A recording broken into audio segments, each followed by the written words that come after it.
Welcome to the Audiobook Lovin Podcast, discussing all things audiobooks with the authors that write the stories and the narrators that perform them. Brought to you by Viviana, Enchantress of Books. Hi, everyone. Welcome to Season 5, Episode 17 of the Audiobook Lovin Podcast presents Enchantress After Dark. This is a new series for the same great content, just a wee bit more intimate with our guests.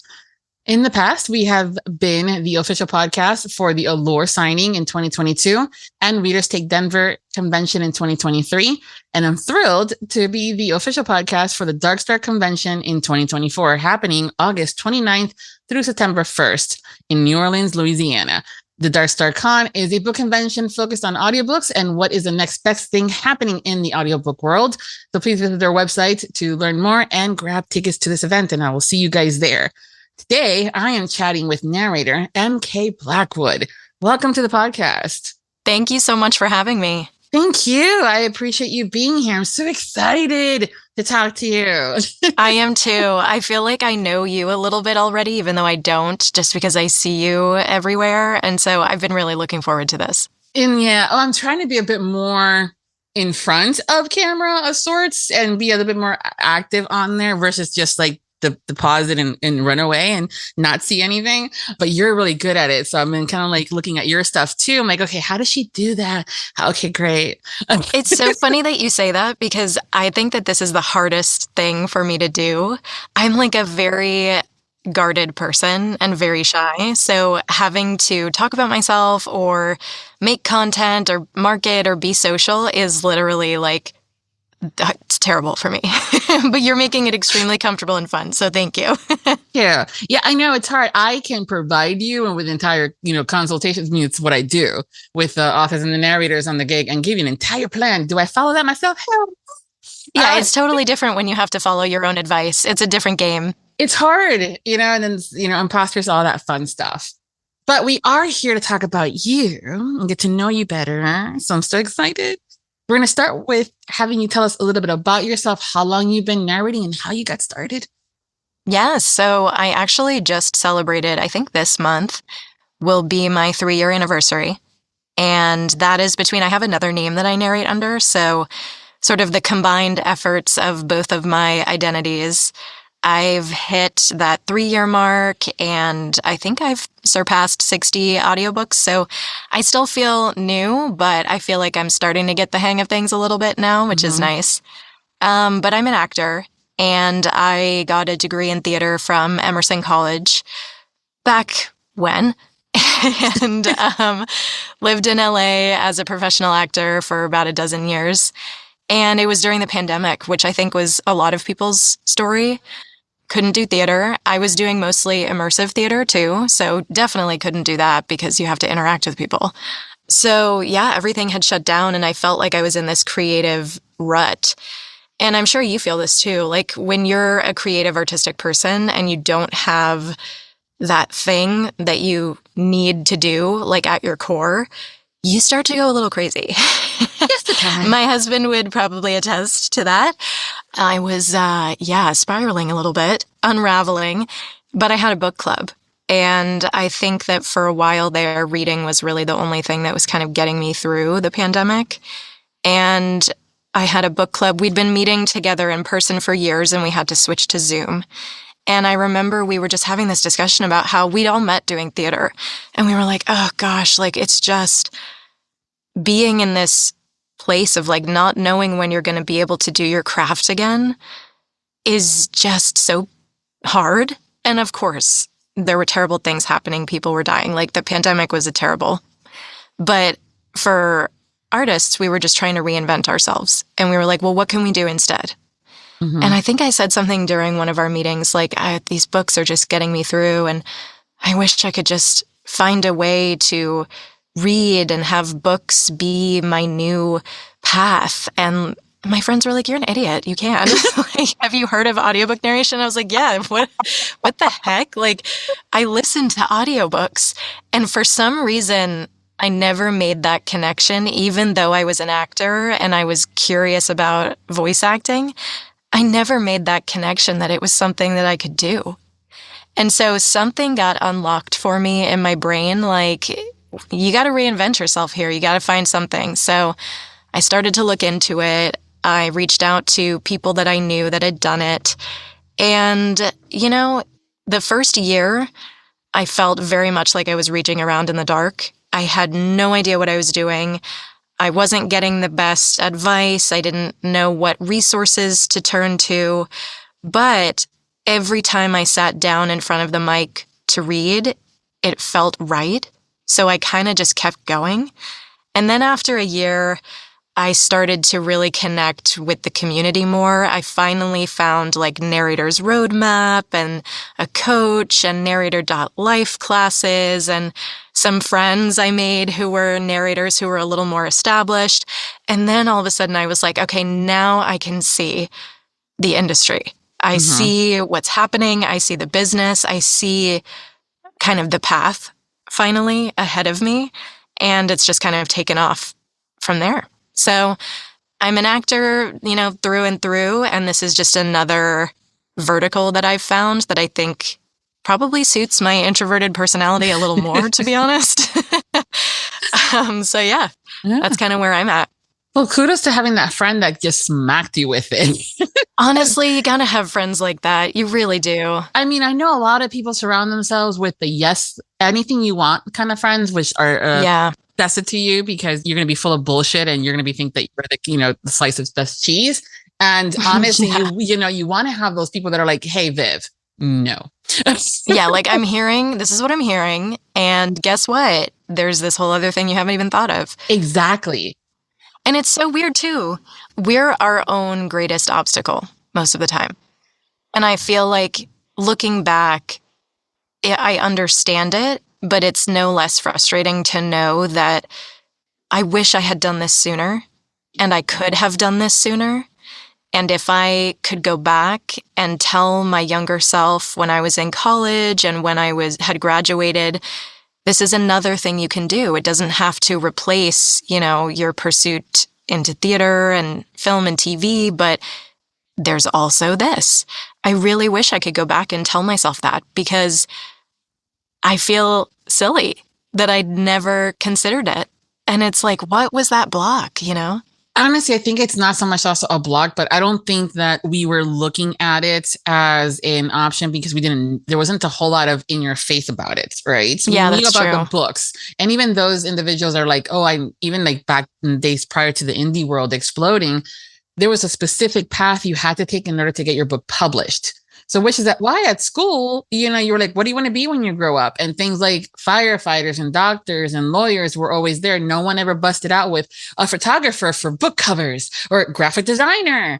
And I kind of have some resentment about that. I'm not going to lie. Speaking of skeletons in the closet, when I look back at like my younger years of schooling and grade school, I really feel like they put you on this track and they don't even encourage anyone to stray from that or to like look elsewhere and look outside the box unless you're lucky and you go to a certain type of school. I know there are schools like this in LA, charters that are like very creative and have a lot of different professions that they look at. Yeah. But yeah, it was very much like even growing up, like we only had honors classes in math and science. So it was like, you're only smart if you're good at math and science and nobody cares about English. Nobody cares about literature, history. And you got to go to college, and these are the only colleges you go to. And it was kind of blasphemy that I wanted to do theater. And I remember a lot of people discouraging me from that. Even my theater director, when I was in high school, was saying, don't do this. Don't be an actor. And I was like, what? But there's so many things you can do in the world of acting, So yeah, maybe there was that little kind of influence in the back of my mind, like, you got to be careful. If you're going down this path, do it right. Don't explore too much. Yeah. And it's just within the last couple of years, this industry has completely been open to a lot of folks in any capacity. I mean, when it came down to even marketing, people were like, you have to go get a 4-year degree and this and that and work for a Fortune 500. And now we have people that maybe have started just as a fan and have been listening to books for years and reading books for years and have a knack for it. And then they hopefully got more education on it. Some have, which is great, and how you should do it. Others have not. Let's not go there. And right. But it's always something there. Like you going back to your younger self. I'd go back to my younger self and say, yeah, still take that class of sexual psychology, because that's still fun. Ooh, was that like a grade school class? No, that was in college. In college, because I was going to say, damn. She was good.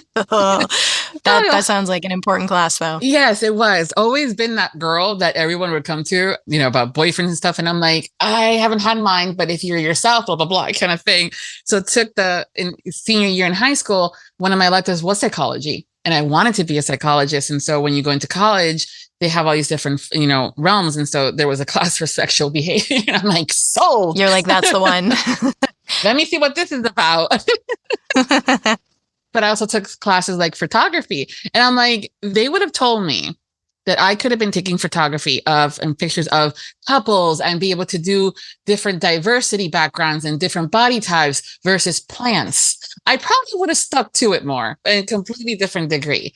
So this is where I love having these kind of conversations. For whoever's listening, go to school. It doesn't have to be a 4-year degree. Get a skill set that it is, whether it's anything that you love and stuff. And if you're curious, explore it. Mm-hmm. It may not be for you. And you're like, yeah, no, never mind. But if not, enjoy it and explore it. And honestly, I think that learning is one of the most important gifts that we can give ourselves to stay connected to, because that definitely where I grew up, it was very much like, you got to get the college 4-year degree, you have to go to certain types of schools.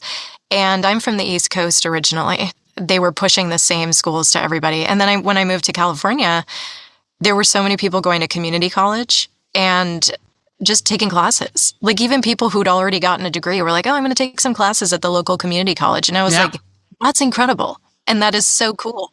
And they're like, yeah, they're more affordable. I can do cool stuff. I can just peruse new hobbies or skills and enjoy my life. And I think that one of the keys to happiness is to continue being open to learning new things and having new experiences. Mm-hmm. And so I think that when we kind of detach ourselves from this idea that we have of what success is, and that we have to go to certain schools and have certain degrees, and just learn, just get out there, take a class, go to a community college, find whatever, and just learn new stuff.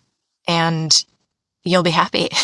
Well, we'll see. I mean, we can still be miserable and do that. Yeah, but as long as you understand it's a journey. I think sometimes people think, oh, I'm going to take this class and I'm going to either suck at it and rock, and oh my God, if I suck, this is horrible. I go, no, if you suck at it, congratulations, you tried something new. Yeah, you're always going to suck when you begin. Yeah, and that's what she said. And then, sorry. This is what happens. I am that friend that can make anything so sexual when you into it. Does not matter, okay? You know what? That was a good one. I have to give you that. Thank you. And it's just one of those things where you just have to try it out and go on and things like that. I have a habit of creating businesses, though, when I do that, which is why I'm staying away from epoxy. Okay, there you go. Yeah, because I will end up doing trays and all this other fun stuff. So I'm like, no, that's how I have all the other things going on in my life, which I love. So I'm staying away from epoxy. But with you, 3 years in, you have, with both names, your real name that you're narrated under and your pseudonym, that's a lot of accomplished. But even then, huge congratulations on the multiple nominations for the 2023 Paltry Listeners Awards. Thank you. And thank you so much for everything that you do to set all of that up. It was such a surprise to me to be nominated, honestly. I am very much a head down, do the work, and don't come up for air type of person. So when anyone even just leaves a review or mentions me or thinks of me, I can't believe it, because I'm just so in my own world with things that I can't believe people know I exist most of the time. You were nominated in the favorite new narrator category, and then you had 2 titles that you worked on in the contemporary category. It was a Cowboy Delta Secret Book 1 and Lyric Delta Secret Book 1.5. Both were written by D.L. Lane. Yes. It was nice. And I'm working on another book with her next month, actually. Mm-hmm. Yeah, she's a great writer. Her stories are fantastic. I love going to that spreadsheet of the nominees and going, and oh, yay. I know. Oh, yay. I'm like, damn, girl. Yeah. I think that that's the thing that was appealing to me about audiobook narration, because when I was doing theater, the part about theater that I hated the most was having to come out after and talk to people. I literally just wanted to run from the theater to my car and just go home. And people want to talk to you, and they want to talk about the experience that they had watching something, how it impacted them, if it had twists or, exciting things. They want to be able to, they're excited to share that with you. So I think, what was appealing to me about audiobook narration was I was kind of like, okay, I'll just be in my little cave doing my thing by myself. It'll be great. And then I realized, oh no, you still have to talk to people. You still have to find ways to connect. So it's a challenge for me, but things like the Sultry Listeners Awards and stuff like that you're making ways for people to connect kind of organically was really nice for someone like me. Yeah, it's definitely, people are like, you're an introvert. Like, yes, I am. Peopling takes a lot. Yeah, it does. And it's funny because I think it's become kind of like cute for people to say they're introverted on social media. Sometimes they're like, oh my God, I'm an introvert. And I'm like, no, you're not. Trust me. But okay, keep telling yourself that. Yeah, a lot of stuff is like, oh yeah, so you like, it's like the same thing recently, like with the whole like witchy stuff. I'm like, yeah, no, stop. Go away. Yeah, no, literally, you don't know what you're talking about. No, it's okay. That cursor doesn't mean not go away. Yeah. Yeah, summoning a demon with a coffee, not going to happen. But okay, unless you didn't drink the coffee, that might be a different conversation. That might be a different conversation. And honestly, this just made me think of how weird social media is, because I feel like I'm constantly walking this line of like, do I be authentic or do I edit myself to be more palatable?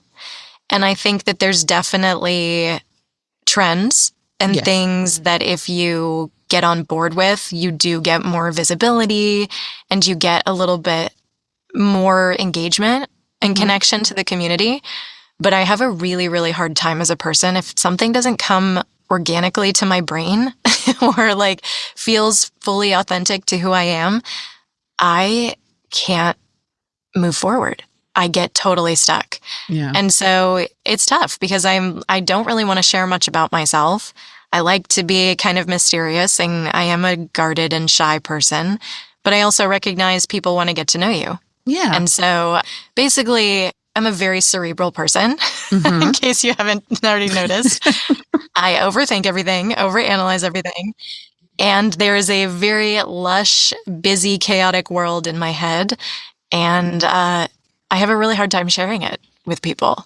I mean, having a million gazillion followers and a decent voice when, they get on for a 15-second video on a social media, specifically Clocky Appy, does not equate being a narrator.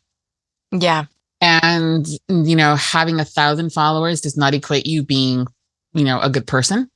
If you look at it that way, the moment that the app is bye-bye, you're done. I know. And I was even thinking about that recently with all the music stuff that happened. How are people going to react to this? Because there was a really like teeny little evil part of my nihilistic brain that was like, I did the evil laugh. I can't wait to watch it all burn. Like, I was like, that's how I was looking at it. And I was like, oh my God, I'm not going to lie. Evil. I was like, yeah, I know. But you said it has to be about the authentic self. And so many people are not authentic. And I heard it this morning that I'm going to do a graphic. I'm going to do a video with it. It says the grass is greener on the other side because it's fake. Mm-hmm. And that's not always the case, but the majority of the time, the pretty privileged people, the people that, again, sound nice in a 5-second TikTok video, what you're seeing in front is not the truth. And the authentic self is your truest way. And you know what? I want people to like me for who I am and that of what I share. If you don't like me too, I don't give 3 flying fucks. Yeah. And that's the way. And even just like you for where you're at. Because I think that what you just said resonated so much with me, because I think it goes back to making ourselves palatable and editing ourselves. Because, like, for example, I love Trader Joe's. I love the employees there. They're fantastic. They always ask interesting questions beyond just, how are you? Or what do you have going on? But anytime I'm like out in public and someone asks, oh, what have you got going on today? Or how's your day going? I know what the correct answer is, the socially acceptable, palatable answer is, and then I know what's actually going on for me.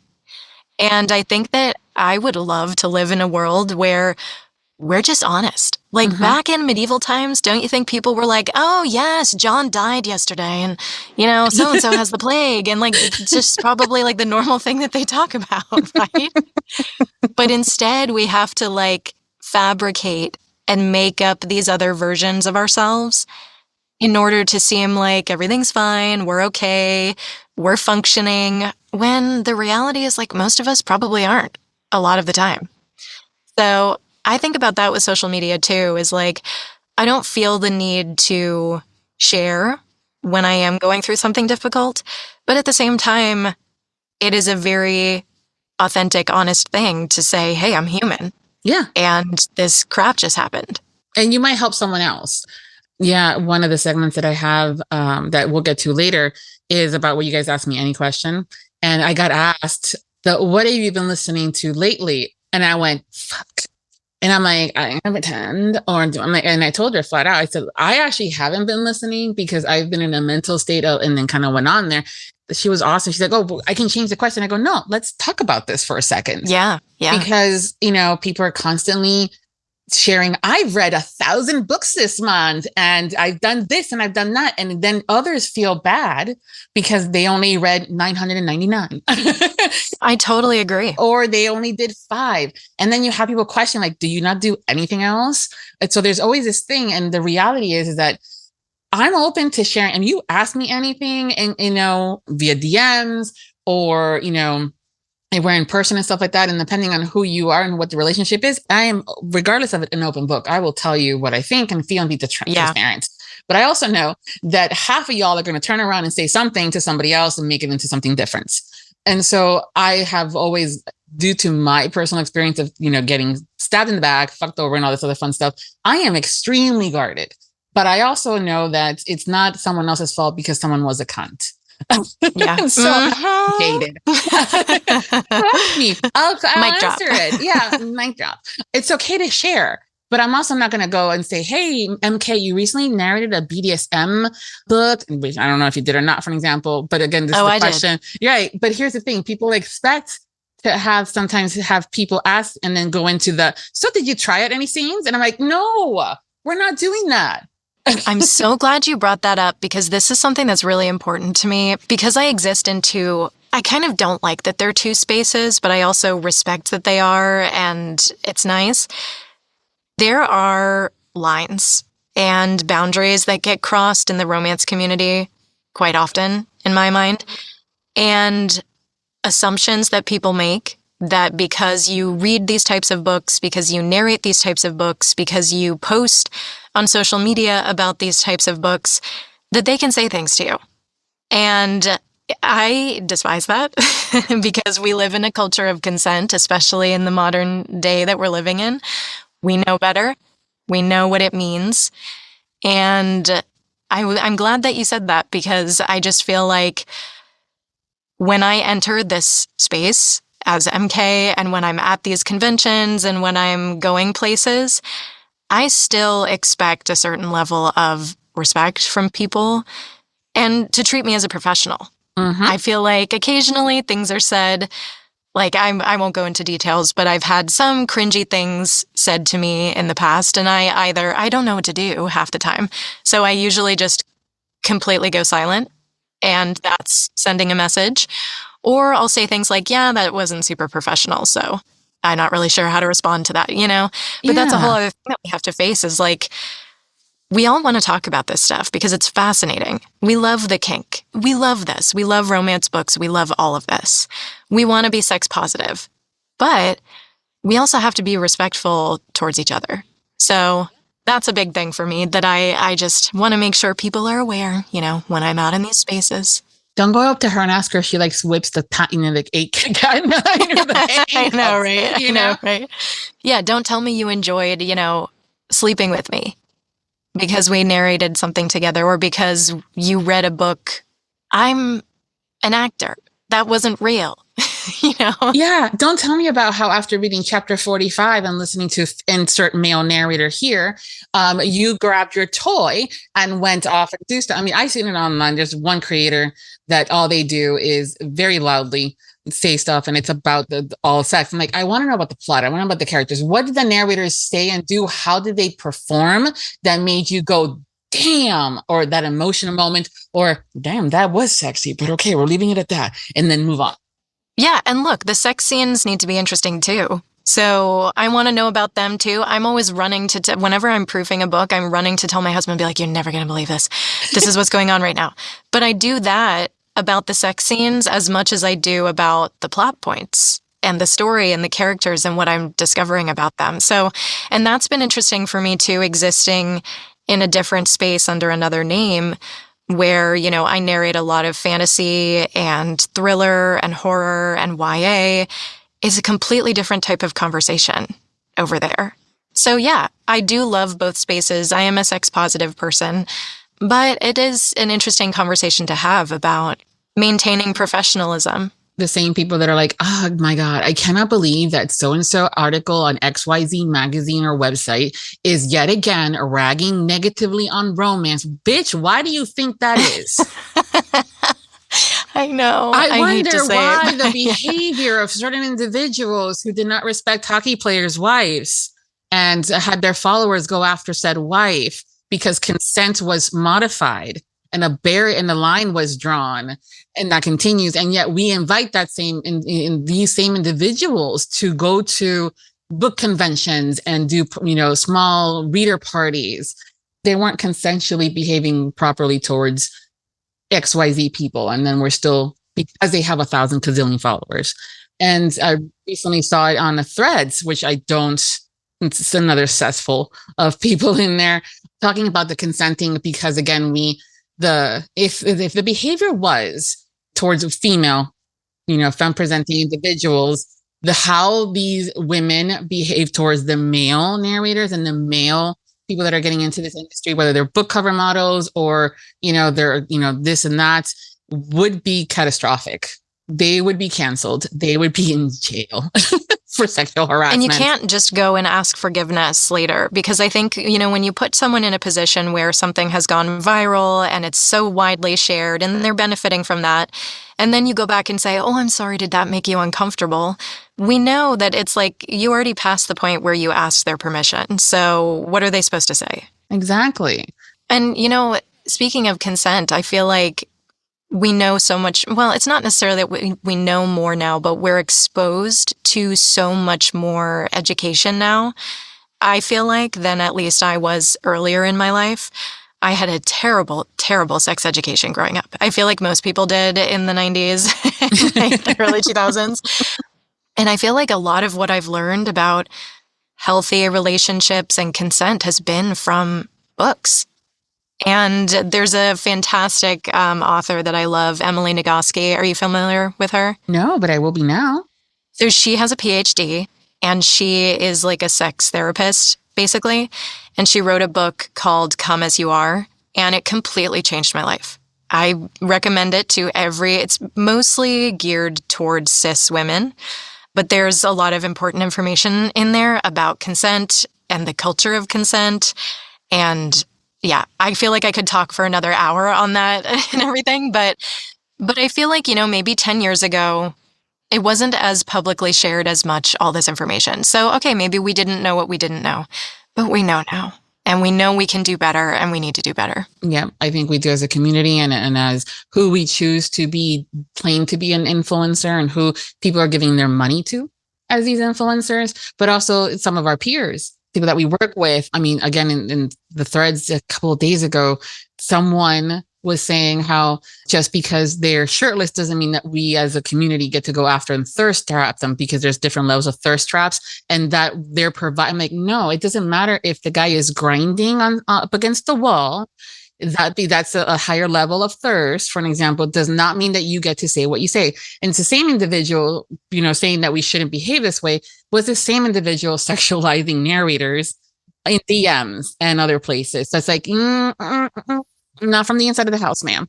Yeah, when you go to, a burlesque show or a strip club, you don't get to touch people. Just because they're partially or fully nude doesn't mean you get to touch them. But you also can't even say stuff to them either. That's the other thing. Yeah.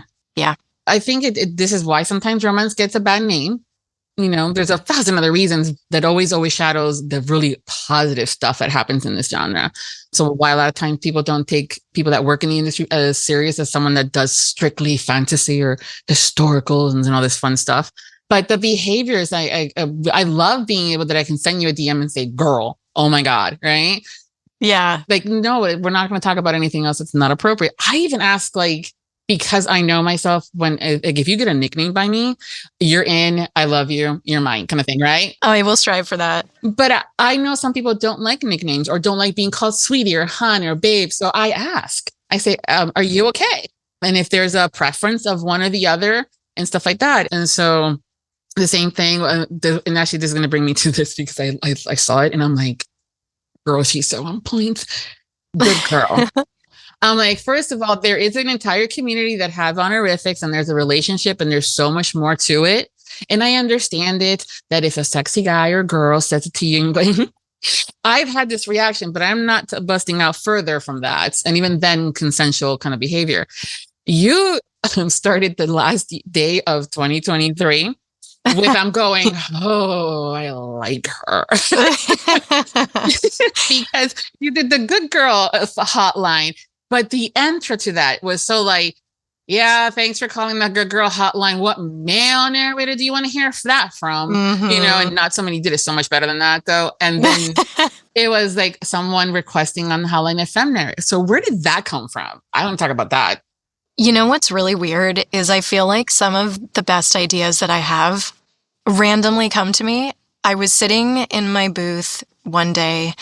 I can't even remember why I couldn't record, but there was something going on. It might have been like noise or construction or something.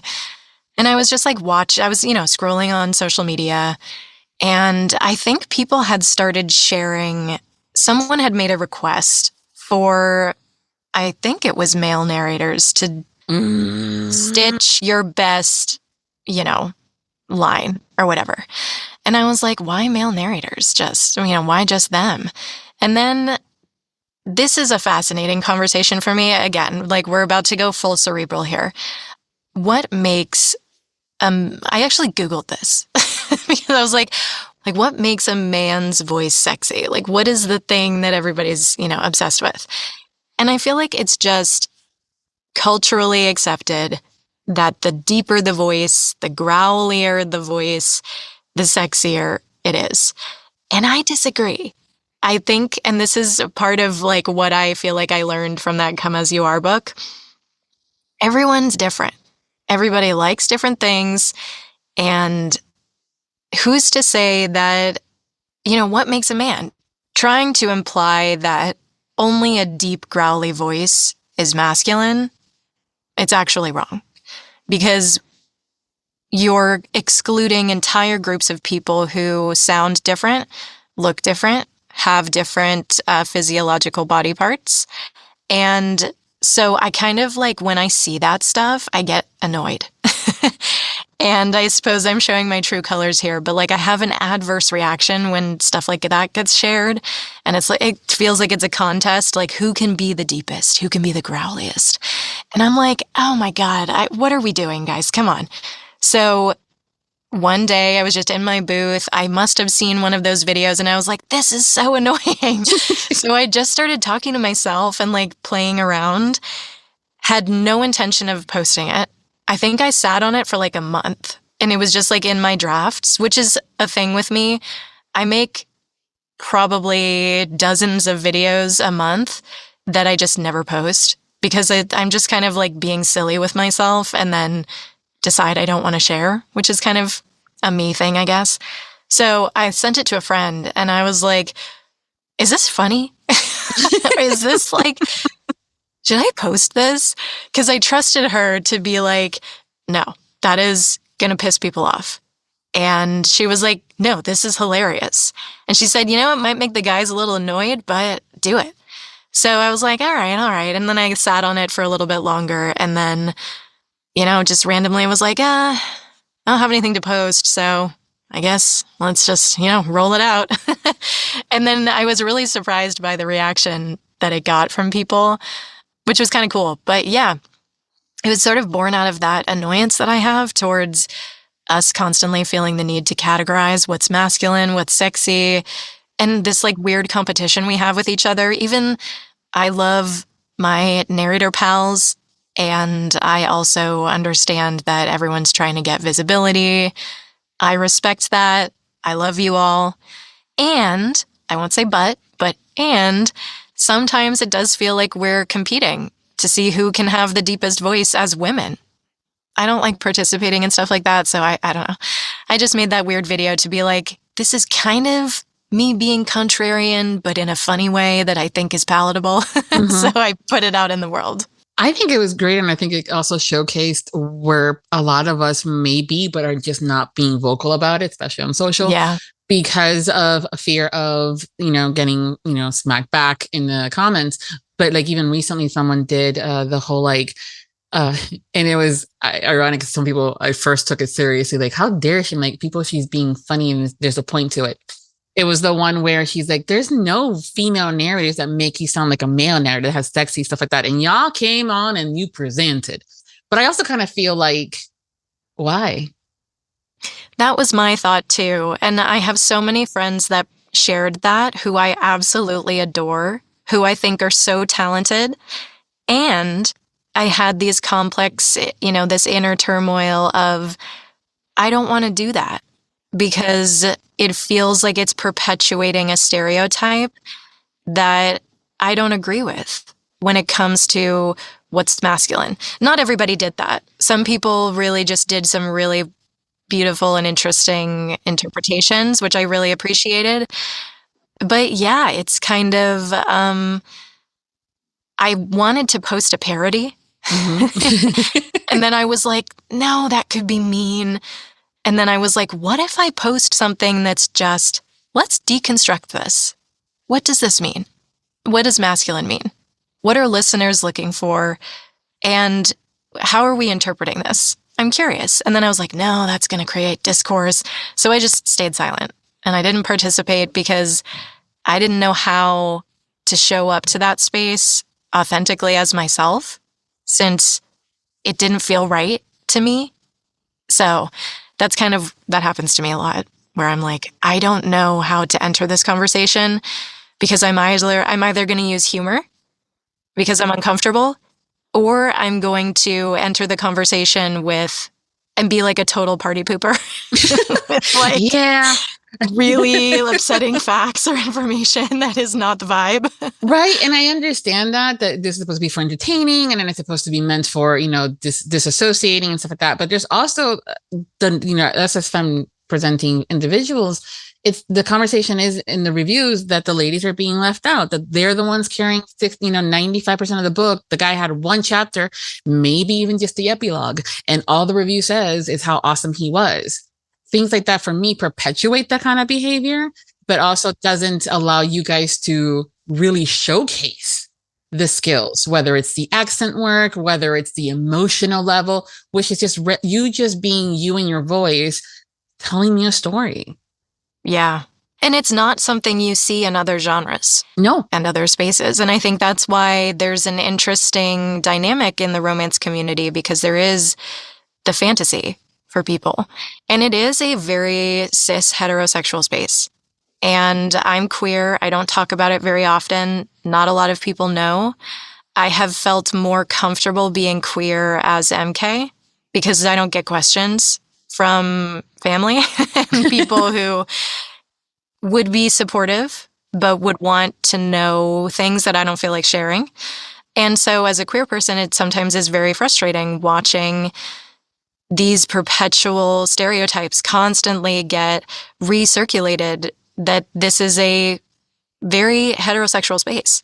And so I think that the more we can step away from that stereotype and challenge it, that the reason we're reading romance is for the sexy men, I think the more space that it makes for other types of stories and other, types of characters. And so that's a direction that I'm interested in heading in, that I'm interested in making space for. And so for me, participating in some of these things doesn't feel like it aligns with that. And so I kind of just shut my mouth, usually. Yeah, I have a video in my draft too, girl. Don't worry. So many drafts. I'm scared to speak. No, and I think it's just one of those, like, I'm a Pisces and I'm the girl that is not going to blow smoke up your ass. You know, I'm like, listen, this is why XYZ is not going to work for me. And people think I'm a bitch sometimes because I'm honest. And I'm like, I can sugarcoat it for you. Let me know that you need the sweetness and I will do it. I will tell you all the awesomeness and then but at the same time, like, how serious are you going to take me? Unless we have that dynamic. And I'm also like, I will help you hide the body if you come at me the right way. So I know right. that there's a way to deliver it. But when you're constantly showcasing some form of behavior, I'm not going to give you sugar. I'm going to give you honesty. And I'm going to tell you flat out, that's bullshit. And I know that I've gotten people like, oh my gosh, she's so mean or she's so this. And I'm like, no, I'm just honest. But this kind of behavior is why when an article comes up, Fill in the Blank magazine, and talking negatively about romance, this is why, folks, as a community, we all need to do better and support each other regardless of what the trendy thing is. I want to know about where that emotional of that character was. I want to know, I'm like, what accent work do you do? You know, and things like that. Whether you like the handcuffs and stuff, that's a conversation for you and me and nobody else later in the bar.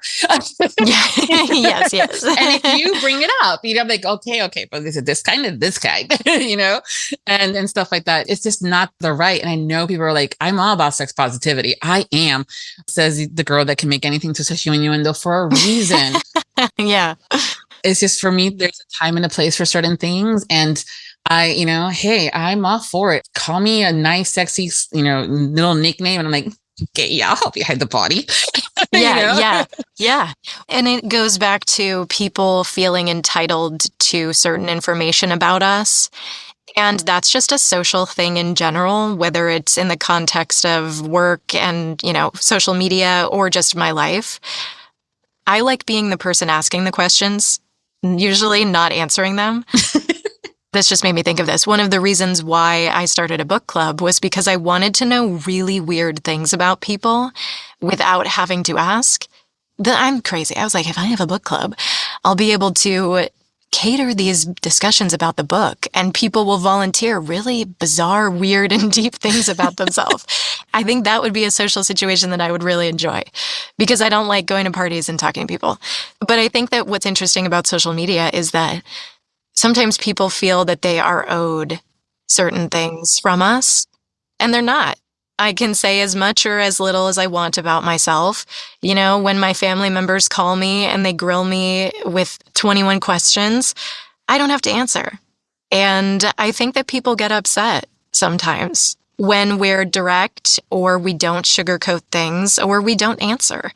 And I'm the type of person where I want to give people space consistently to share as little or as much as they want and be themselves, and I'm not going to judge. Absolutely. And people fear not getting a new job with XYZ author or co-writer, or that these people may not recommend me I'm like, first of all, the casting directors should be doing the casting, not the reader and the listener. Yeah. You have done a fantastic job, I think, on your socials, and your career is going to continue to grow. And it's just one of those things where, like I said, when I saw your name on the Sultry Listeners, I'm like, yes. Woo! We second guess ourselves all the time. Clearly, people love what you're doing, and not to get only one nomination, but 3. Yeah, that was cool. And things like that. So it was great. I'm excited to hang out with you at Dark Star. Is that the only event that you have planned for this year? Tell me, because I'm trying to remember. Yeah, so that's the only one for sure that's planned. I might attend Steamy Lit as just like a reader, but something that I haven't quite figured out yet. Scheduling is very challenging as a narrator, and I think I've reached a point where my schedule is really full and I have to plan ahead for things, which I don't like to do. So in my mind, I'm like, okay, I think I can commit to future planning for one con a year. And then if there are other things that are local to me in California, then I could maybe try to make those work. But so far, Dark Star is really the only one that I know of for sure that I'm doing. So yeah, I'm excited. There's going to be a few authors that I've worked at there and narrator friends, and you'll be there. And it's going to be cool to, see people in person. But I think that's the thing for with Darkstar. I'm excited about it too. Is a lot of you guys as narrators are going to be there that may not have gone to other events, just because this is something that's focused on the industry of audiobooks versus more on the eyeball reading thing. And sometimes I know that there's been the conversation about, where to put you guys in these book signings when it comes down to other events. So the fact that we now have another event where it's focused on audiobooks, it's going to bring so much more joy and be able to hang out and just like, okay, cool. What's up next? Yeah, I think it's going to be really fun. And I think no matter what, that everybody there likes audio and respects it. And so it's just going to be a really fun environment to be in. It's going to be fun. I'm excited to hang out there and get some beignets. Oh, I've never been to New Orleans, and I'm freaking out because it's been on my list for so long. Oh, I might arrive a few days early just to do some things because it's a big draw for me. I've been wanting to go there for so long. Oh, I've been there. I think this will be 4th or 3rd time. I can't remember. Oh, I'm jealous. I know, but here's the thing though. It's such a big city. It's almost like doing something new all the time. And it's also very touristy. So I'm also the girl that likes to do the non-touristy stuff. Oh, me too, because I don't like being around people. I mean, I did the ghost tour, which was fantastic, and talk about finding out some things, and a similar tour of the city, knowing that you're like, yeah, because you see all those fences with the scallops and stuff like that. But then saying, hey, look at this one. I'm like, they look like penises, because they are. I'm like, it's not just me. You're like, I know that the way my brain works, but this was intentional. This was done. And so there is that. But there's also a bunch of books that I've read that take place in New Orleans. So I actually did a little map for myself where some of these hotspots were. So that's something too that I've been kind of letting people know about. I'm like, well, if you have some favorites, stories and books that have taken place in this city, make a note of what these are. And you'll maybe, sometimes the authors will have it on their websites about while this bar was named this, it was inspired by this bar that's in this street and blah, blah, blah. So I did that. It was fun. I'm thinking about probably going a couple of days early too, to explore. So we'll have to get together and do some of those fun things. It's going to be great. It is. So when you're not working, what do you do for fun? Good question. When am I not working? I don't really know. I ask it, but I'm like, wait, why? No. Do you have fun? That was actually one of my goals for this year, was to have a little more balance and make a little more time for some experiences. I like to be outside. I'm a nature girl, so I like to hike. I go to the beach. I read. When I'm not reading, I read.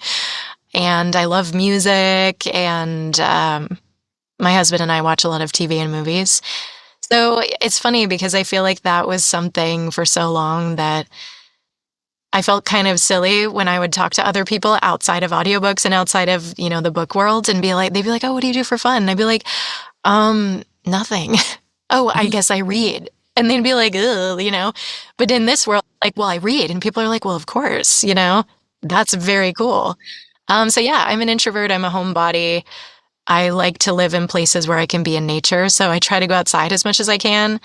But most of the time I'm reading or just kind of hanging out at home. Nice. And that's, when I'm not working, which is most of the time, to be honest. Sounds familiar. Yeah, that's my life.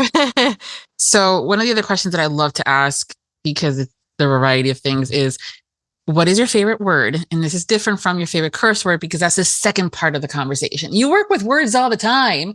So I'm like, what is if you have one, what is it? I really struggle with favorite questions. To be honest, I don't even know if I can answer that. When people ask me, what's your favorite book? What's your favorite movie? In my life, I've never been able to answer that. I get like something happens and my brain tweaks out and is like, what does it mean? What's a favorite? How are we going to pick? Gosh, that is a really hard one to answer. A favorite word. Or one that you like that you've come across recently. How about that one? Let me think about it. And then it'll come to me at some point and I'll just blurt it out. Perfect. And we're like, that's what you were talking about. Got it. Context. Yeah, I'll be like, context. Yes. Yeah. So what's a go-to word for you then when it comes down to cursing? Oh, cursing. I say fuck a lot. Isn't that like a viral video? Yeah. Like a sound or something where she's like, I like to say fuck. I say fuck quite a bit. Part of it is because I'm from Massachusetts, and I feel like fucking this and fucking that is every other word that people say. And for some reason, every time I say fucking, my husband thinks I'm talking in a Scottish accent. And then we both go fucking for like a really long time. So I say fuck a lot. That's like my go-to. It's actually probably, ironically, I haven't said it in this conversation. I know. But normally it comes up quite often. So maybe I'm just being on my best behavior. Yeah, I think you are. Like, I think you've definitely, gotten like more relaxed. But I'm like, yeah, she hasn't said that. Yeah, it's coming. The next one, it'll be crazy times. Yeah. So we're gonna get to this next segment where we play cool games because I love getting to know you guys better, to kind of like see what else comes out. And one of the games is like the 2 truths and a lie, where you're gonna tell us 3 things about yourself, and we're gonna try to figure out which one's the lie. Because you guys are actors and you guys are really good at lying. I'm not going to lie. I am very good at lying. So what are your 3 things? And then we'll figure out which one's the lie. Okay, so 2 truths and a lie. I like to surf in my free time. I don't like donuts, but I eat them anyway. And I saw a ghost in an elevator. That was 3, right? Yep, that is 3. And I've always said, and hoping the listeners don't get tired of listening to that part, where I'm like, it's all about the details. You could have seen a ghost, but in the hallway. So the fact that it's in an elevator, it's a lie. Stuff like that. You like the outdoors, which you've told us, but surfing may not be it. Right. Right. What does it mean? What does it mean? Exactly. And same thing with like, you don't like donuts, but you eat them anyways. I understand that. Because there's certain ones that I don't like. I'm like, great, it's fine. It's just a plain glazed one. Yes. Frosted chocolate would have been better, but whatever. Okay. So the lie. Is the lie of the donut? Am I supposed to tell you? Yes. Because otherwise, how would we know? I truly don't really like donuts, but I eat them. Okay. So that's the truth. Surfing is the lie. Yes. I tried it one time and I thought I was going to drown. I practically did. Oh, no. Yeah, it was bad. It's also teaching me to go with my gut instincts more. I say that to myself all the time. I'm like, it's the surfing one. That's the lie. Well, because the irony when I'm like thinking about it, that's the most normal one. Because like who doesn't like donuts and who sees ghosts? But that was kind of the odd one out, I guess. But I was like, she sees ghosts. I know that. She's true. Okay. No. And I wish I saw more. I only saw the one, but it was very weird. It can be interesting and fun and not so much fun at the same time. And we can talk about that later. Especially since we're going to New Orleans, we're so doing a ghost tour. I want to do it so badly. Yes, we're so doing that. I honestly, that's a given. Yes, so we're going to be doing that. Maybe see if we can get a group of us together, go. What do narrators do for fun when they're not working? Ghost tours! Maybe we can invite some to the convention. Yeah, I think, there's always around and stuff, but that's definitely something that we might be able to do some fun stuff like that there. Planning's still going on, and there's a lot of stuff that's happening that hasn't been announced yet. And I'm like, when are you going to tell people? Let us know. I want to know what's happening. Yeah. And then I signed a damn NDA, so I can't say shit because that's how NDAs work. People, you don't talk about it in case someone's out there doesn't know what an NDA is. That throat clear was for a very specific person, and I'm sure they'll know who they are. I don't care. But again, there's a lot of fun stuff. But yeah, definitely going to be doing a ghost tour. The story behind the next question, because you're the first time guest here, is that after we finish the episode, we go into some content that is exclusive for my Patreons, which is how I'm able to continue to do this because the girl doesn't get paid. And one of the things is a round of Would You Rather, because I love making you guys choose between 2 things. Oh my gosh, so evil of you. I know, I love it. If the Would You Rather doesn't include sudden death or something horrible though, that's how I play. So I'm very curious. Yours are probably going to be actually great options that I can't decide. Mine are let's choose the way that we're going to die or something really morbid. I try to keep things light and fluffy, but you know what? Who knows? We might have a dark era. I'm in my villain era. For those that did not know, now you do. So, aren't we all? I feel like we all need to be right sometimes, now. some of them have, it will be interesting. But this question came into because one of the questions is, would you rather tell everyone your guilty pleasures or never partake in your guilty pleasures ever again? And that's it, which means would you or would you not? And, 99.999 have all said, I would tell everyone the guilty pleasure. So then I, being cute and funny, are like, okay, so when you come back to we're going to talk about what those are. Never really have until now. Okay. So this is a very interesting concept to me because who assigns guilt to what you take pleasure in? We place it on ourselves. Society places, shame and guilt upon us as well. Unless you're unaliving someone and you're doing something that is like very obviously ethically wrong, should we even feel guilty about what we love?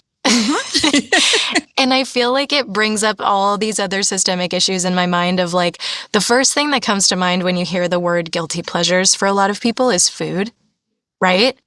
And it's like, well, I love cookies, but I don't feel guilty about it. So is that a guilty pleasure if other people think it is, but I don't? One thing I will say, because I was thinking about this a little bit, I love true crime. And I do feel guilty about that sometimes. I don't know if you've watched the new documentary, I think it's called American Nightmare or something like that. Have you seen that? No. Okay, I think it's on Netflix, but I'm not going to say much. It's a 3-episode docuseries. They very much present to the audience this phenomenon of how obsessed we are with true crime and the harm that it can actually cause, especially to people who have gone through the experience. So I do feel a little bit guilty because of that, about how obsessed I am with disasters and true crime. But I will say that were I in a position where I could no longer partake in that, I would just find something else to obsess over. So I'm happy to talk about whatever my guilty, quote unquote, pleasures are, because I'll just find something else to fill the void. Yeah. It's always interesting too, because, you said that most people would think that it's food. Mm-hmm. I think in this community, most people would probably think that it might be something sexual. Yeah. But that's also why I love asking that question, is because the reality of it is they're really, like you said, unless it's ethically, morally illegal, wrong. The fact that if I'm not working and I'm reading, to me, sometimes I feel guilty about that. I'm like, I should be doing something. So I think the more we have these conversations and we normalize the quote unquote guilty pleasure part of things, if it makes you happy, go for it. Yeah, because the guilt is a tactic. It's a tactic, and shame is a tactic. We know in religious circles, it's used socially everywhere. And it's used as a way for us to feel bad about, things that make us more individualistic or that don't align with, whatever society's norms and indoctrination is happening. Yes. Yeah. And so, yeah, that was the first thing I thought of was well, who assigns the guilt? And do I feel guilty? Mm-hmm. No. So I guess I can talk about them because I'll just find something else. Girl, you are cerebral, and I love it. I am very cerebral. So I don't know if you've heard of Enneagrams. I just discovered this recently. I feel like everybody already was way ahead of me. But I think I'm an Enneagram 6, which is a very cerebral person. Mm-hmm. And I realized one of the reasons why I love acting so much is because it forces me out of my head. And it forces me into my body, and I start to feel a lot more than I do in my regular life. Mm-hmm. So, because I kind of feel like a robot most of the time, but when I'm acting, I don't. And I think that's why during the pandemic, I was feeling so off, because I was I don't have that thing that connects me with emotions and connects me with experiences that I don't always feel in my life. So, yeah. It makes sense. I think sometimes for some of us that are overthinkers and are trying to, figure things out, and sometimes we're the ones that are the responsible ones. It's hard to be free of some of that, and then to find something where you can just be in the moment. It's important. So yeah, absolutely. I just kind of wish it was a better way to ask that question as far as what we see, besides like, what do you want to do for fun? People always think differently. So, but I always thought it would be kind of fun. Like, okay, great. Yeah. It's easy for you to tell me that you tell everybody, but I'm like, no, I'm asking what I. Well, and I think that the questions themselves sometimes are the interesting thing of like, okay, well, because I guess interesting to me, but like, why do we ask that? That is an interesting thing to ask, and you can have a cool discussion about it. In addition to the context of what you're actually asking someone, it's all good. We discovered in my book club that one of the gals studied forensic science.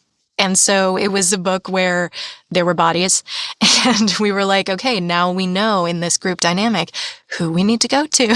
When we need to hide a body. We need to hide a body. Yeah. Which I find is so much more interesting than sitting down and having a conversation with someone about like, oh, tell me about you. What do you do for work? That's what I want to know.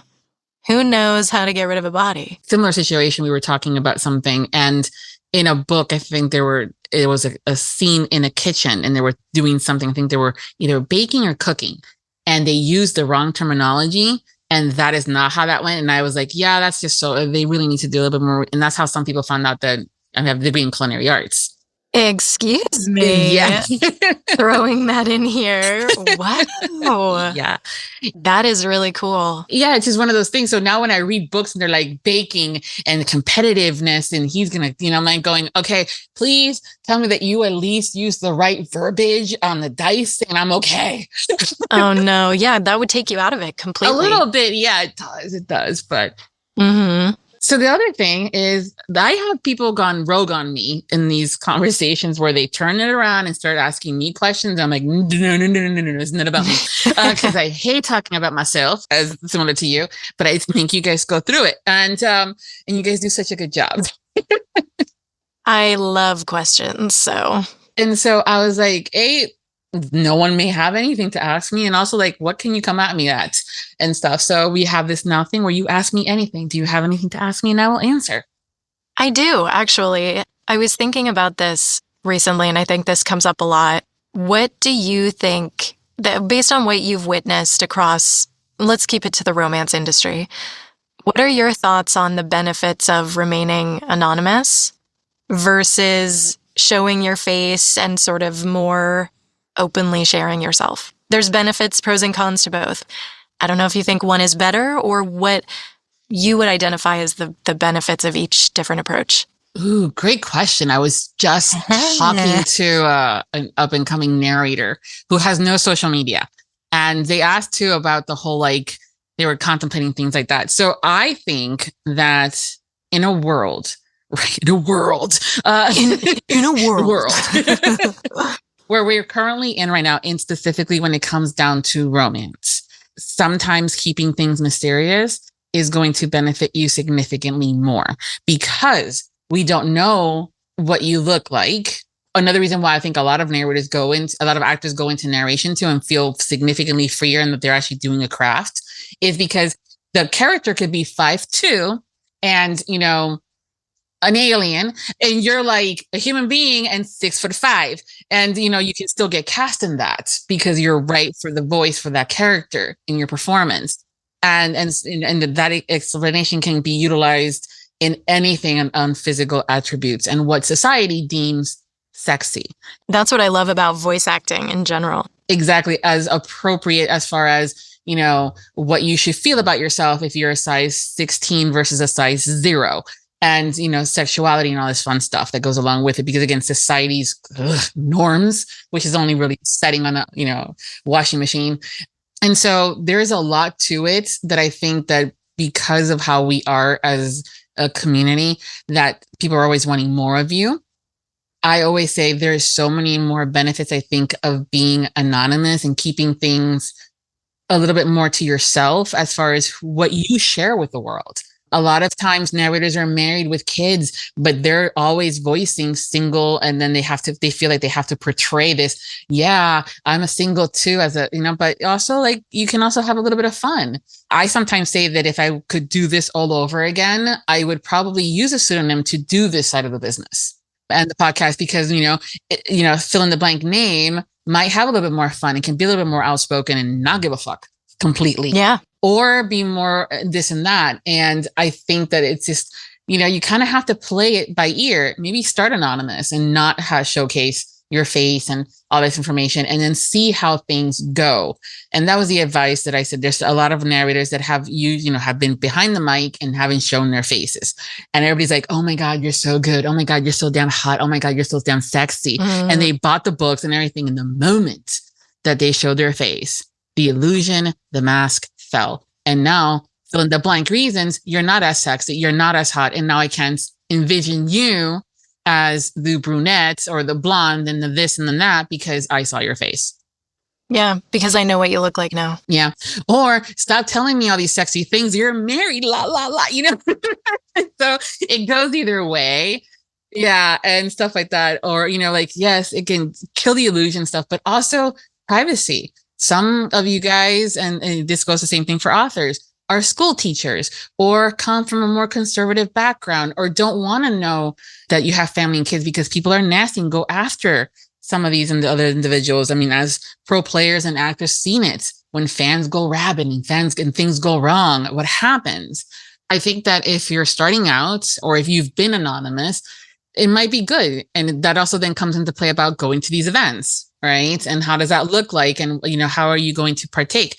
Well, you don't have to always go as a signing individual. You can just still partake in the community and not do that. Yeah. And there's also ways to still go and stay anonymous. There's been a lot of narrators, wigs, hats, sunglasses, and also having the conversation with the audience and saying, hey, I want to go to these things, but I also want to stay private. So if I do this, I don't want photos of me online. I don't want, busting out and saying, I got to know who so-and-so is. And this is what they look like, because we also live in a culture of being in the know and having to be the one that has all the info and the one that knows what they look like and wants the phone numbers and the emails and all this. And I know their real name versus their pseudonym and blah, blah, blah. Right. And it's just like, no, this is why people won't go to events. These are because of that behavior. Yeah. But also being honest with them and saying, hey, if these are my boundaries, these are my limits. If we can keep to that, I'm okay with going to events and kind of trying it out and going from there. So yeah, I think there's a lot more fun you can have by staying anonymous. I feel like I started to have a lot more freedom when I started my pseudonym because it allowed me to express parts of myself that I feel like I don't normally under my legal name, but that are still, parts of me. And yeah, I also feel like in some ways, at least in my experience with it, it allows me to focus more on what I'm doing and the craft and the stories and the characters versus me. I've never been someone who feels very comfortable with the spotlight on me. So, which is ironic because I became an actor. Yeah. And I know that there other people come to it saying, I love it, and that's fine. And I'm, celebrate that too. But I came to it because I'm obsessed with psychologically analyzing people and situations and stories. And that is just super fulfilling for me. Anonymity is my word. I just decided that's going to be my favorite word right now. Is it just rolls off the tongue, anonymity. So yeah, for me, I feel like I can just have a little bit more of a focus on the craft and what I love about it versus make it about me. And I think a lot of times you guys as actors, because I've heard that, and a lot of actors are like, I hate being in the spotlight and being the center of attention. And everybody around them goes, you're an actor and you're on stage. I go, but technically it's not them, it's the character. Exactly. So that's where the difference is. Like they're portraying somebody, it's not themselves. So now off stage, you are yourself, and now you have like, people. Yeah. And honestly, that's one of the reasons I think why I haven't wanted to narrate live on the Clock app, because when I'm in the story, I'm in the story, and I don't necessarily want to be taken out of it. And I realize there's so many benefits to it, and I still toy with the idea, and it is still kind of intriguing for me, but it's like, when I'm doing the work, that's my happy space, and I don't want anyone to interrupt it. And I think that's how I do my best work, is I'm not looking at a screen, I'm not looking at social media, I'm just here in the story, living as the character in that moment, giving 110% to the work. And for me, narrating live would split my focus in a way that the story for me doesn't deserve that. I want to give it 100% of me and talk about it later, Well, actually, it's a good point too, because and here's some of the conversations I have that I get paid for. So I'm going to give it to y'all for free. Oh, a lot of narrators feel like, oh, I have to. No, you don't. Do what you want. Yeah, you don't have to do it. While there may be some benefits and things like that, because people might see your range. And like, there's one narrator recently, Lance, and he was doing a live reading. He was doing a great job, doing less interacting with the camera and the audience and more in the scene. So that works too. But I was able to see his range. So I'm like, I know where I'm casting you, but you don't have to. At the end of the day, what others do, you don't have to. And it also doesn't always work. If you're always online, I'm questioning. Yeah, I'm questioning that too. I'm going, Yeah. So an alternative, which is similar to how you do your bloopers, is that maybe record, a scene and then share it later with the book cover. It doesn't even have to be your face. And because I like to listen to that process. And if you fuck up, that's funny a little bit and how you handle it. Hot pots, cook pots. Yes. Like, I know where your mind was. What was funny too was like it wasn't a romance. It was a fantasy book. And I was doing it under my other name. And it was just like, oh, well, Again, I would have been like, hey, she said cock. Yeah, I know. I know where your mind was, girl. But it's just how it is. And so, also, like, who says cook pot? Yeah, I know, that's weird. It's like a saute pan, but what was it? Kind of a thing. It was a cooking pan. Cook pot. Cooking pot. Yeah, because it used to be cooking pot, not cook pot. I'm like, oh no, but I see where the mistake could have happened. So again, it doesn't have to be done just because. Because I've had people come up to me and ask me, it's like, hey, well, I'm like, your views might go up for a little bit, but how sustainable is that too, by the way, versus straight shooting and stuff like that. So do what works for you, test it out, do a little bit here. There's ways to go around it and still get the same impact of having people see you as far as your job and hear you and do things like that without giving 100% of yourself to everybody. Because no. Yeah, you run out. And I think sustainability is really important. And it's like, if something's out of balance, I don't think that you can do your best acting and your best work. And yeah, it's like, you also want to have the career that you want. It's like clothes. It's like, yeah, you might like that style, but it's not for me. So I want to wake up every day and go to work and love what I'm doing because I've created a career that fits me. And if I copy what everybody else is doing, I'm going to wind up with a career that fits them that isn't sustainable for me. I think that you also want to do, if you're going into the booth saying, fucking shit, I got to do a live and I got to do this. Yeah. And, then it's no longer fun. And I will hear it in your tone. Yeah. I can hear when the narrators are having fun and enjoying the contents versus when they're phoning it in. And if you're phoning it in because you're tired because you were at a live at 3:00 in the morning, or you roasted your voice because you were doing a scene that was live and trying to do this and that, stop. Well, that's the other thing is like your voice is your job. Yeah, it's your tool. So you need to rest.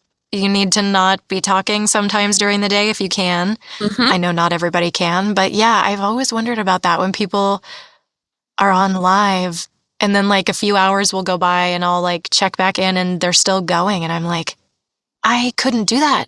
I couldn't do that to my brain or my voice. No. Yeah. I mean, it's different when the friend comes into town and you're like, oh my God, we need to catch up. And they're staying late up night and stuff like that. But the next morning you're going to suffer and you're going to have a lot of coffee and you're going to sound like this because of all the talking. That's not sexy. Okay. I know. But I do think it's interesting because there's, like you said earlier, the industry has shifted so much and social media is now a place for authors who are going the indie route to connect with narrators and, artists and things like that and editors. And so sometimes, the loudest person in the room does get heard. And if you're on TikTok, am I allowed to say that? I know we keep saying the clock app. I know people don't I always say that TikTok because I also don't want to validate them too sometimes because while I appreciate social media, there's also a lot of issues. And I'm like, again, another episode. It's also like, I'm not trying to, make it too powerful that I don't say its name, but I also, whatever. Voldemort. Voldemort. Say his name. Say his name. Yeah, I think that, and it's the algorithm too, but it's like if you see the same people over and over again, you start to think they're the only ones, maybe? Or like they're the ones who are available. And it's like, no, there's so many people out there. I will also tell you, the more you're on social media, the more you are providing people with something to not like you, not see you, not this, not that, right? There's also going to be something that you can, I've not cast certain people because of the behaviors on social media or their content on social media or something that they may have said and this and that. I'm going, no, because from the blank reasons. Also, authors have come to me and say, I want so-and-so and so-and-so. And I'm like, listen, I know they got 1 million followers and I know that that 15-second clip that you heard on their stream sounded sexy as hell and blah, blah, itty bitty bits, whatever, growling, whatever. But they're breathy and I can give them an entire list of all the things that they're not good at. So why am I going to cast them? You're the boss at the end of the day, but when your sales and your reviews presented, Vivi said it, Vivi told you. And sometimes it would work. It will work and they're successful. But other times, again, sustainability, we talked about that. There's going to be only so many books that they can do. Yeah. Before everybody's like, yeah. And they may not even know why. Oh God. Well, that's because everybody's blowing smoke up their asses that they don't know that they could use some coaching. And because of that smoke, they feel like they don't need it. I also wonder sometimes, I have this theory that like people, like when they blow smoke up someone's ass, they don't mean it, like you said.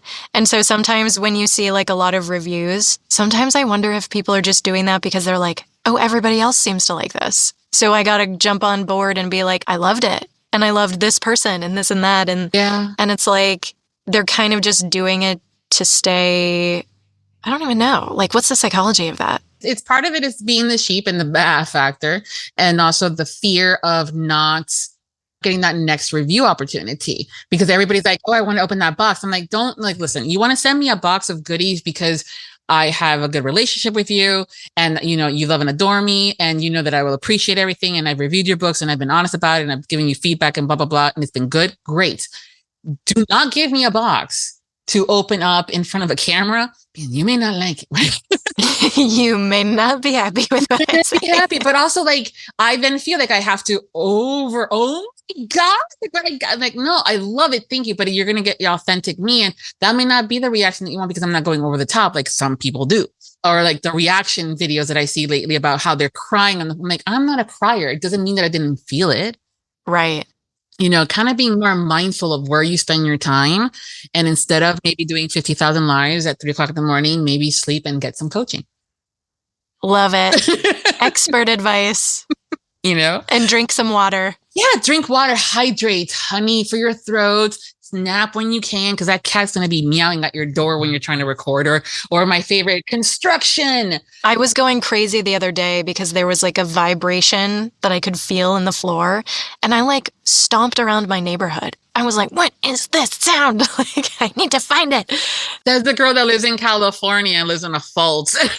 I was literally like calling businesses. Like there's a waste management treatment plant. And I was like, I need someone to call me because you turned something new on. I was like, it's fine. But yeah, I'm the lady who like walks up to foremans at construction sites. And I'm like, hello, I need the schedule for this construction. Thank you. But it's a livelihood. It's business. People will understand. Yeah, and I'm all for it.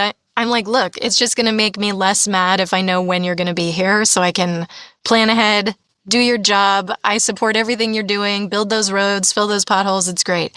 Are you here for a day or are you here for 3 weeks? That's all I want to know. Oh, yeah. Yeah, I've done that. And they're like, why? I'm like, well, because I have scheduled recordings of the podcast and having the drill is not going to be a good thing. I will wait until the lawn is done. But yeah. Girl, we could talk about everything for hours. I know. There's so many podcasts that are like forming in my mind now. Yeah. Well, hey, we can talk on that a little bit later. But I mean, and I would love to talk to you, but also people are always like, man, your episodes are so long. I'm like, well, that's why they created a pause button. Yeah. Also, I have no concept of time. As soon as we started, it feels like it's been 10 minutes. It has. Yeah, exactly. Same. Just shows that we're having a good time. So as for the listener stuff, pause it, catch up, but we are near the end. So before we go, tell us what you've been working on and what's coming up next that you can share. What can I share? So I feel like that for me is a milestone in and of itself, that I have some projects that I can't talk about. That I'm very, very excited to do. I just wrapped up some things with Dark Star, actually, and I have a bunch of books coming out with Sparks Fly Studios, which is Michelle Sparks' production company, and she's been so wonderful to work with, her and Jen and the whole team she's created. So the one that I can talk about, Jay Sterling just announced me as one of the narrators for, she's re-releasing the Perfect Game series in audio with new covers. So I am actually this week diving into the booth for that. And I'm also going to be continuing the series with DL Lane, her Delta Security series that was nominated. So whichever listeners enjoyed Lyric and Cowboy, we have Reaper coming next. And then, I have a bunch of really dark fantasy and horror under my other name that I'm super pumped about. Won't really promote that here, but it's there. So I'm sort of, I feel like I leveled up a little bit this year, working now with some production companies, and I have some co-narrators that are pretty exciting. But you know what? Rather than name dropping, I'm just going to drop my own damn name and not make it about them. They are flippin' fantastic, and I'm so excited to work with them. You'll know who they are when the titles get released. But, rather than just name dropping, MK is leveling up and has a lot of really cool stuff coming out. So I'm super grateful. I know that you have a couple of titles up for pre-order, so that's great too. Yes, that was a milestone. I've never had a pre-order before, and I saw that, and I was like, what? That is so cool. That math is just no on how that gets done. So yeah, no clue. I don't know. It's a mystery. It is, but it's okay. I love it when it happens. And if it doesn't, just let me know it's out. I'll go get it. Yep. Tell me. Yeah. Well, thank you so much, MK. It's been such a fun time talking to you about a lot of fun things, but also important things. So thank you for that. Thank you. I really appreciated you creating a safe space for us to chat, and it was really fun. Good. Thank you. If you're not following MK on their socials, I will include all the information so you can do that and not go hunting for it. And you can find that information over at the website for Viviana, Enchantress of Books. Also, grab your Dark Star Con tickets and meet, MK and some of the other awesome authors and narrators that are going to be there. Visit Darkstar.com website, which is www.darkstarcon.com to learn more and purchase your tickets. Until next time, happy listenings. Thank you to all of our Audiobook Lovin Podcast Patreon. The Audiobook Lovin Podcast has special Patreon access levels.